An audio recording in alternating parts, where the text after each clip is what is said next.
ఓం విష్ణవాయ నమః. మాఘపురాణము 29వ అధ్యాయము. మృగశృంగుని కథ. వశిష్ఠ మహర్షి దిలీపునితో ఇట్లనెను: దిలీప మహారాజా వినుము. పూర్వము కుత్సుడను పేరుగల బ్రాహ్మణుడు కలడు. అతడు కండమ్మ ముని కుమార్తెను వివాహమాడెను. వారికొక కుమారుడు కలిగెను. ఆ కుమారుడు విద్యావంతుడై దేశాటనము చేయదలిచి తల్లిదండ్రుల అనుమతినంది ఇంటి నుండి బయలుదేరెను. మాఘమాసము ప్రారంభము నాటికి అతడు కావేరీ తీరమును చేరెను. మాఘమాసమంతయు కావేరీ నదిలో స్నానము చేయవలెనని తలచెను. అతడచ్చట కావేరీ నదిలో ప్రతిదినము స్నానము చేయుచు 3 సంవత్సరములుండెను. శ్రీమన్నారాయణుని దయను పొందుటకై స్నానము చేయవలెనను సంకల్పము కలిగెను. అతడు శ్రీమన్నారాయణుడిని ఉద్దేశించి తపము చేయనారంభించెను.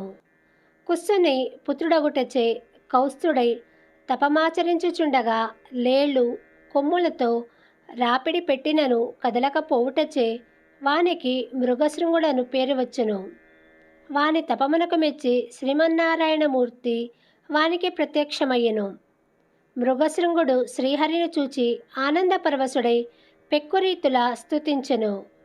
శ్రీహరియు వాని తపమునకు స్తుతులకు మెచ్చి ఇట్లనెను: నాయనా, నీవు అనేక పర్యాయములు మాఘమాస స్నానమును విడవక చేసి అఖండమైన పుణ్యమును నా ప్రేమను సాధించితివి.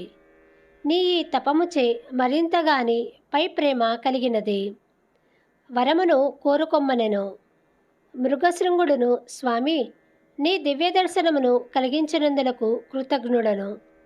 ఇట్టి నీ అనుగ్రహము పొందిన తరువాత నాకు మరే విధమైన కోరికయు కలుగుటలేదు. కావున ఈ ప్రదేశమున నీవు భక్తులకు దర్శనమిచ్చు చుండవలయునని కోరెను. శ్రీమన్నారాయణుడును వాని ప్రార్థనను అంగీకరించి అంతర్ధానమునందెను. కౌత్సుడు ఇంటికి తిరిగి వచ్చెను.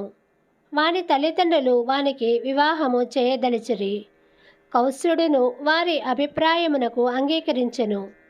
అనుకూలత కల యువతి భార్యగా లభించినచో గృహస్థ ధర్మమును చక్కగా పాటించి ధర్మార్థ కామ మోక్షములను పురుషార్థములు 4 సాధింపవచ్చును.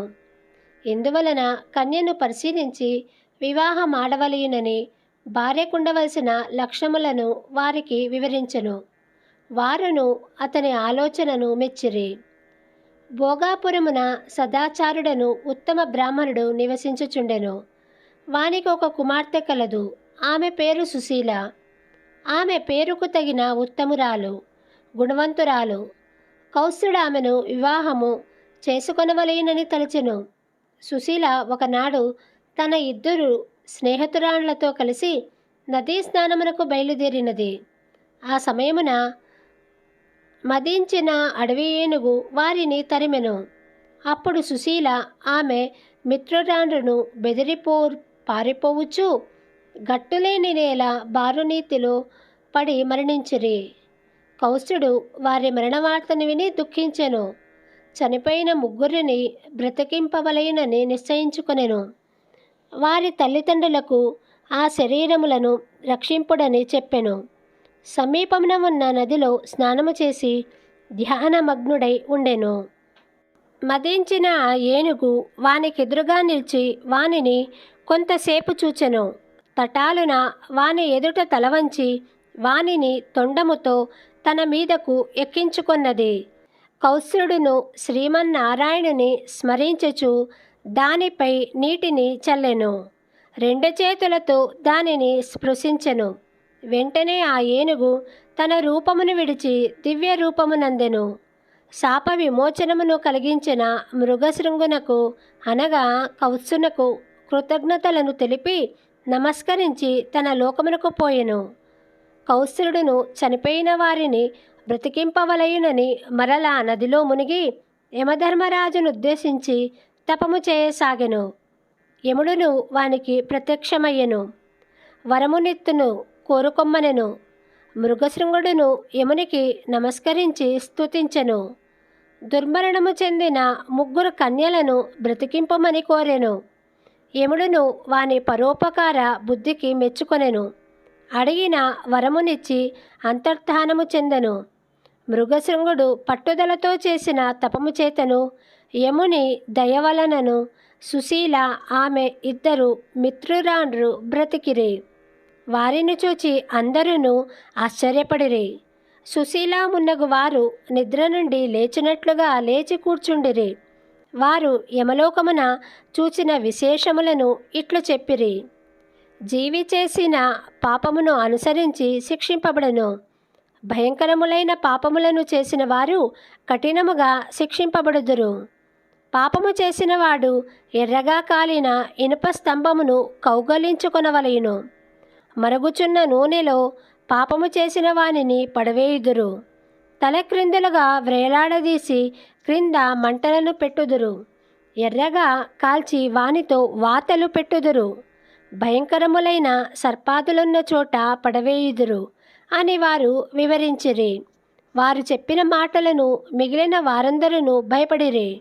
అప్పుడు సుశీల మున్నగు వారు, భయపడకుడు, మాఘమాస స్నానము చేసి ఇష్టదైవమును పూజించి యథాశక్తి దానము జపము మున్నగునవి చేయుట ఒక్కటే సర్వసులభమైన ఉపాయము. మాఘస్నానము వలన చేసిన పాపములు నశించి పుణ్యములు కలిగి జీవులు శుభలాభములు పొందవచ్చును అని మిగిలిన వారికి ధైర్యము చెప్పిరి. ఇట్లు పలుకుచున్న వశిష్ఠ మహర్షిని దిలీపుడు, గురువర్య, భూలోకమునకు యమలోకమునకు గల దూరమెంత? చనిపోయిన వారు మరల బ్రతుకుటకు వీలగునా అని ప్రశ్నించెను.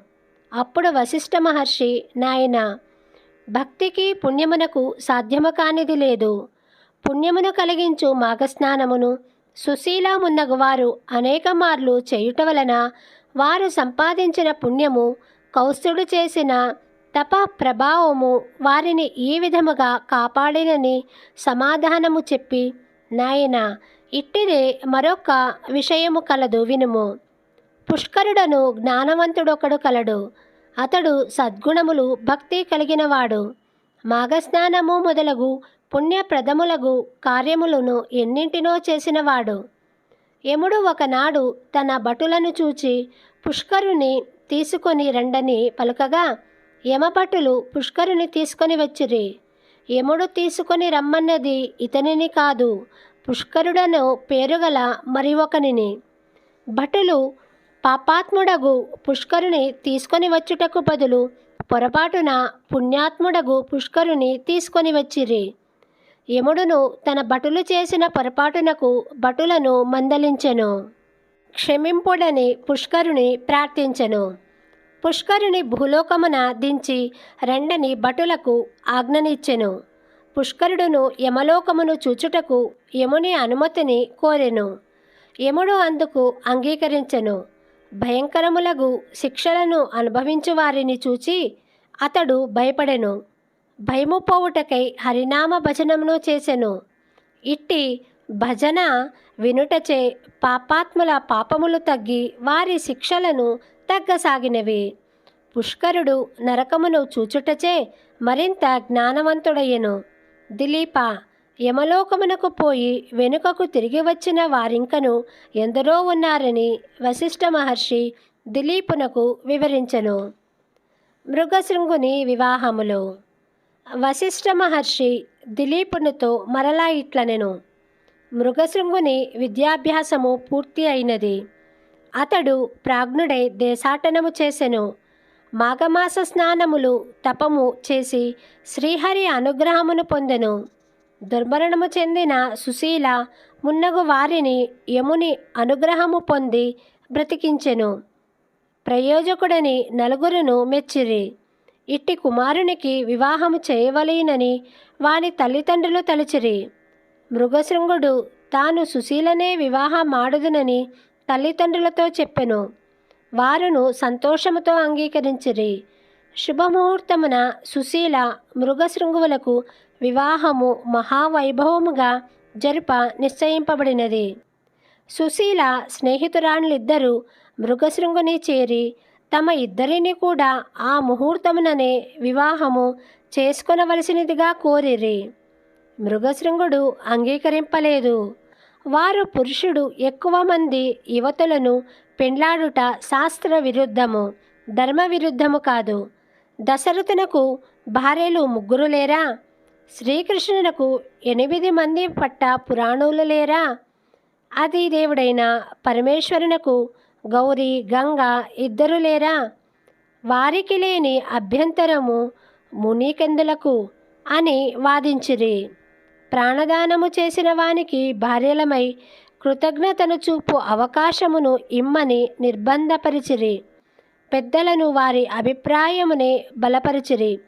చివరకు మృగశృంగుడు సుశీలతో పాటు వారిద్దరిని వివాహమాడెను. కథను వినుచున్న దిలీపుడు, మహర్షి, వివాహం ఎన్ని విధములు వివరింపమని కోరెను. అప్పుడు వశిష్ఠుడు బ్రాహ్మణ కన్యను అలంకరించి వరుణకిచ్చి చేయు వివాహము బ్రాహ్మ వివాహము. యజ్ఞము చేయునప్పుడు యజమానికి యజ్ఞ సమయమున భార్యగా ఉండుటకై కన్యనిచ్చి చేయు వివాహమును దైవ వివాహము అందురు. పెండ్లి కుమారుని నుండి గోవులను తీసుకొని కన్యనిచ్చి చేయు వివాహమును ఆర్ష వివాహమందురు. ధర్మము కొరకు కలిసి ఇండులని చేయు వివాహమునకు ప్రాజపత్య వివాహమని పేరు. ధనమును తీసుకొని కన్యనిచ్చి చేయు వివాహమునకు అసుర వివాహమని పేరు. ఒకరినొకరు ప్రేమించుకొని తమంత తాముగా చేసుకొని వివాహమును గాంధర్వ వివాహమందురు. బలవంతముగా కన్యనెత్తుకొని పోయి చేసుకొని వివాహము రాక్షస వివాహము. మోసగించి చేసుకొని వివాహము పైశాచికము అని వశిష్ఠుడు దిలీపునకు చెప్పెను.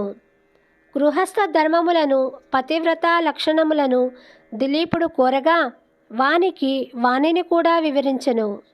దిలీపుడు కోరగా వశిష్ఠుడు మరలా ఇట్లు కథను కొనసాగించెను. మృగశృంగుడు 3 భార్యలతోనూ కలిసి సుఖముగా ఉండెను. గృహస్థుని ధర్మములను పాటించుచు ధర్మమును తప్పక అందరి మన్ననలను పొందెను. మృగశృంగుడు సుశీలయందు పుత్రుని పొందెను. ఉత్తమ లక్షణములు గలవానికి మృకుండుడని పేరు పెట్టెను. మృకుండు బంధువులకు ఆనందము కలిగించుచు సద్గుణశాలి అయి పెరుగుచుండెను. మృగశృంగుడు మృకుండునకు ఉపనయనము గావించి గురుకులమునకు పంపెను. మృకుండును శ్రద్ధాభక్తులతో వినయ విధేయతలతో తెలివితేటలతో గురుకులమున అందరికీ నిష్ఠుడై అందరిలోనూ అన్నిటా మిన్నై విద్యలన్నింటినీ నేర్చెను. మృగశృంగుడు ఉత్తమ లక్షణములు కల మరుద్వతీయను కన్యతో వానికి వివాహము కావించెను. మృగశృంగుని మిగిలిన 2 భార్యలను పుత్రులను కనిరి. వారును మృకుండుని వలె విద్యలను గ్రహించిరి. మృగశృంగుడు వారికిని వివాహములు చేసెను. ఇన్ని జరిగినను అతను మాఘమాస స్నానములను మానలేదు. ఇష్ట దేవతార్చనను వీడలేదు. దానములను మానవ యథాశక్తిగా చేయుచుండెను. తన కుటుంబ సభ్యుల చేతను చేయించుచుండెను. మాఘమాస స్నాన మహిమ వలన సర్వ సౌఖ్యములను సర్వ లాభములను పొందెను. మనుములను కూడా పొందెను. ఈ విధముగానున్న తన వృద్ధికి సంతృప్తి నంది గృహమును విడిచి తపోవనమునకు పోయి తపమాచరించి విష్ణు సాన్నిధ్యమును నందెను. ఇక అతని జ్యేష్ఠ కుమారుడైన మృకుండుని యొక్క వృత్తాంతమును చెప్పెదను, ఆలకింపుము అని వశిష్ఠుల వారు దిలీప మహారాజునకు ఇట్లు వివరించినారు. మృగశృంగుడు అడవికి వెళ్ళిపోయిన నాటి నుండి జ్యేష్ఠ పుత్రుడగు మృకుండుడే సంసార భారమంతయు మోసి గృహమునందు ఏ అశాంతియూ లేకుండా చూచుచుండెను. అయినను ఒక విచారము పీడించుచుండెను. అదెట్టిదనగా తాను వివాహమాడి చాలా కాలము గడిచినను సంతానము కలగలేదు.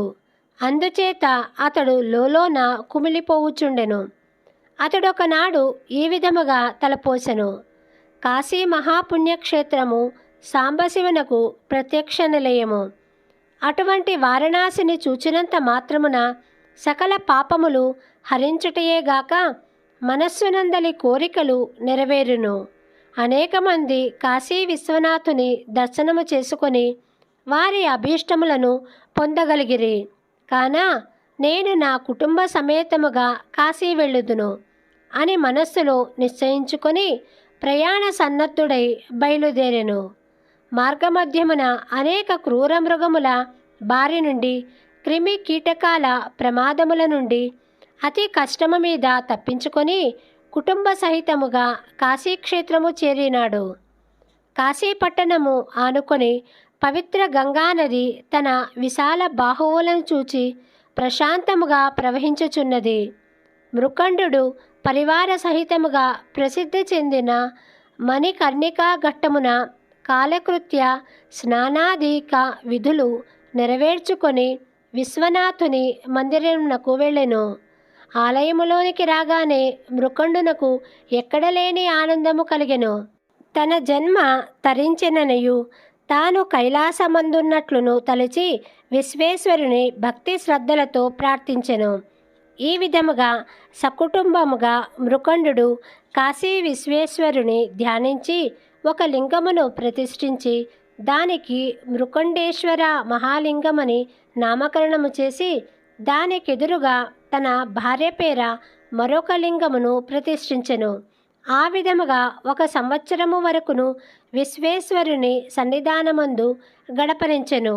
ఒక దినము మృకండుని 3 తల్లులను పవిత్రంగా నదిలో స్నానమాచరించి విశ్వేశ్వరుని పూజించుచుండగా వెంటనే తెలివి తప్పి ప్రాణములు విడిచిరి. మృకండు చాలా దుఃఖించెను. విధిని ఎవ్వరూ తప్పించలేరు కదా.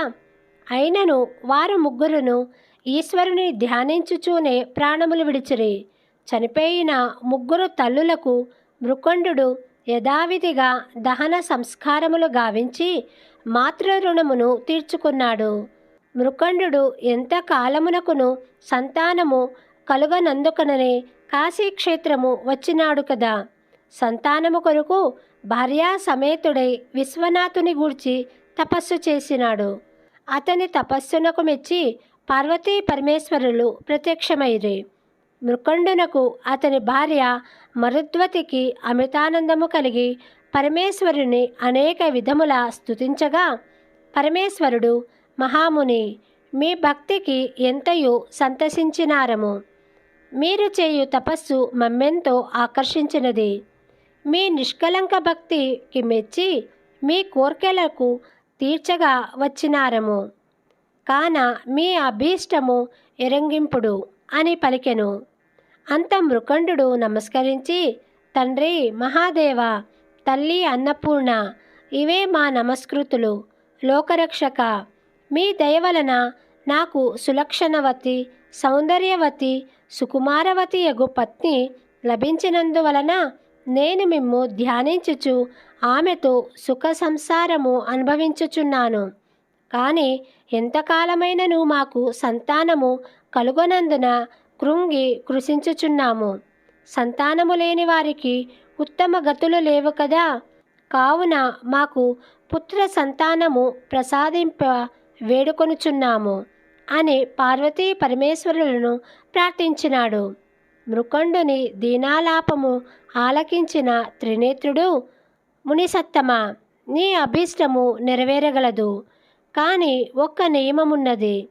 బ్రతికి ఉన్నంత వరకు వైధవ్యముతో ఉండు పుత్రిక కావలయునా, లేక అల్పాయుష్కుడగు పుత్రుడు కావలయునా అని ప్రశ్నించెను. మృకండునకు ఆశ్చర్యము కలిగెను.